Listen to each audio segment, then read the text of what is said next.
and Teddy are here with the story for the week. We chose a porcupine named Fluffy. The story is by Helen and the illustrations are by Lynn Munsinger.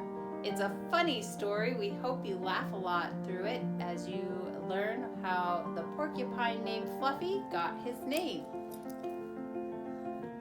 A Porcupine Named Fluffy by Helen Lester, illustrated by Lynn Munsinger.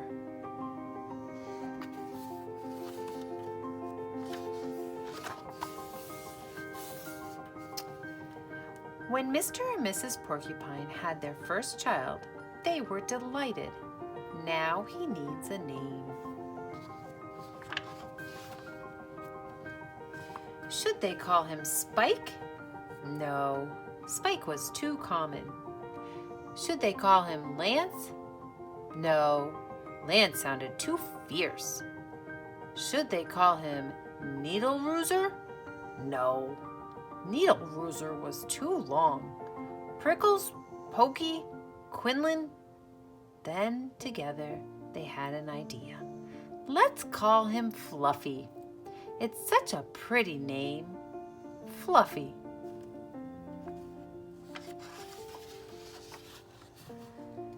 But soon there came a time when Fluffy began to doubt that he was Fluffy.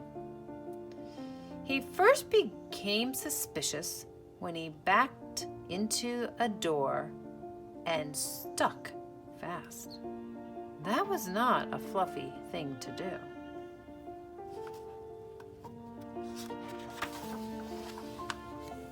He was even more convinced when he accidentally slept on his back and poked holes in a mattress. A very unfluffy thing to do. When he tried to carry an umbrella, he knew the truth without a doubt. Fluffy definitely wasn't. So he decided to become fluffier. Clouds are fluffy, he thought. I'll be a cloud. But he couldn't stay up. I know. Pillows are fluffy, he said. I'll be a pillow. But when his mother sat on him, she was not pleased.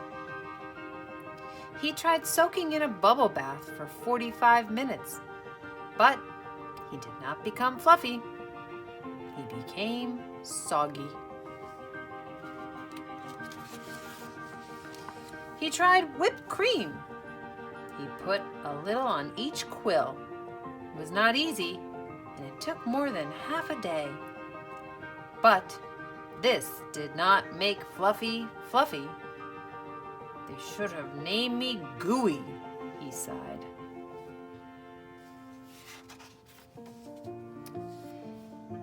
He ate a lot of fluffy marshmallows.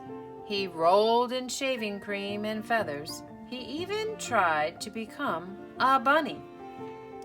But the truth remained. Fluffy wasn't.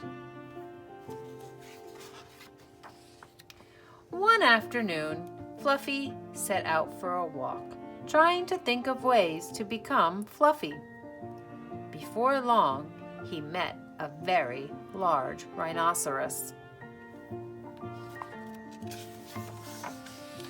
"Grrr," said the rhinoceros. "I'm going to give you a rough time." Fluffy didn't know what a rough time was, but he didn't like the sound of it at all. "What is your name, small prickly thing?" asked the rhinoceros unkindly. "Fluffy," said Fluffy.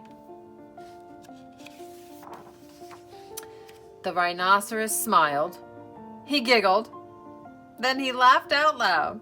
He rolled on the ground. He jiggled and slapped his knee. He roared with laughter. "A porcupine named Fluffy?" howled the rhinoceros.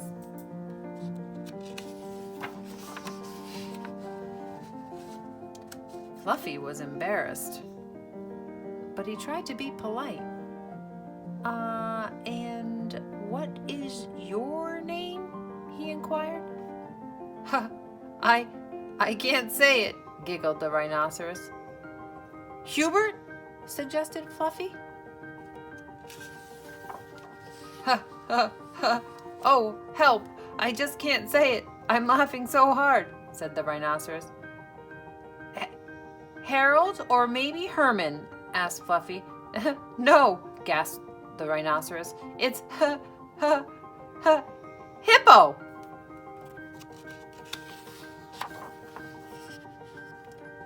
Hippo? A rhinoceros named Hippo. Fluffy smiled, he giggled, then he laughed out loud. He jiggled and slapped his knee.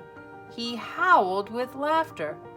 "A rhinoceros named Hippo?" Fluffy cried.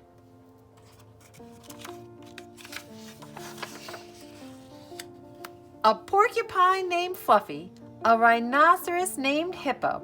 It was almost more than they could bear. Hippo and Fluffy rolled on the ground, giggling and laughing until tears came to their eyes. At last they lay exhausted on the ground. From that time on, they were best of friends.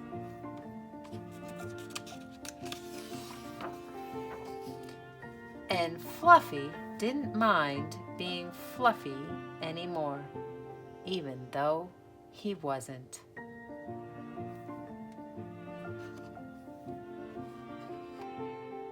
The end. I hope you enjoyed that story. That was pretty funny how the porcupine enjoyed his name by the end of the story, Fluffy, as he met a new friend named Hippo. So, hope you had some good laughs during that story. Next week we'll be back with another story. Have a great week.